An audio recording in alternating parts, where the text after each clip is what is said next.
আসসালামু আলাইকুম। ওয়ালাইকুম আসসালাম ওয়া রাহমাতুল্লাহি। কেমন আছেন? আলহামদুলিল্লাহ। কোন সূরা তেলাওয়াত না করলে নামাজ হয় না? বলেন, বলতে পারবেন? কুল হুয়াল্লাহু আহাদ। না, ভালো করে ভেবে বলতে হবে। 100 টাকা পুরস্কার আছে বলতে পারলে, তাহলে ভেবে বলেন কোন সূরা? কোন সূরাটা পড়তে হবে, না পড়লে নামাজ হবে না। তো প্রথমে মানে কোনটা মানে আসলে তো আমি আপনি যখন নামাজে দাঁড়ান প্রথম সূরা কোনটা পড়েন? আলহামদুলিল্লাহ রাব্বিল আলামিন। হ্যাঁ, ওইটাই পড়া লাগবে, ওইটা না পড়লে নামাজ হয় না। হ্যাঁ। সূরা ফাতিহা, সূরা ফাতিহা না পড়লে নামাজ হবে না। আমার তরফ থেকে 100 টাকা পাবেন। এই আলহামদুলিল্লাহ বলতে পারবেন? হ্যাঁ। আচ্ছা, বিসমিল্লাহির রহমানির রহিম।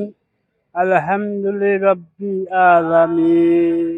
আর রহমানির রহিম। মালিক ইয়াউমিদ্দিন। ইয়াকা নাবুদু ওয়া ইয়াকা নাস্তাঈন। ইহদিনাস সিরাতাল মুস্তাকিম।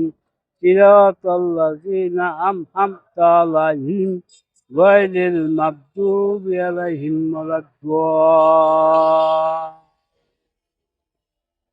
আমিন। ওয়ালাদ-দাল্লিন। পড়েছেন সূরা কিন্তু শুদ্ধ হয়নি।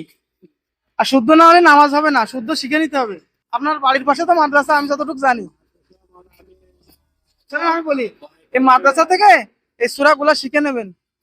শুদ্ধ না হলে নামাজ হবে না। সূরা ফাতিহা পড়েছেন, শুদ্ধ হয়নি। তো ঠিক আছে, এই পুরস্কার পেয়ে খুশি আছেন? আলহামদুলিল্লাহ।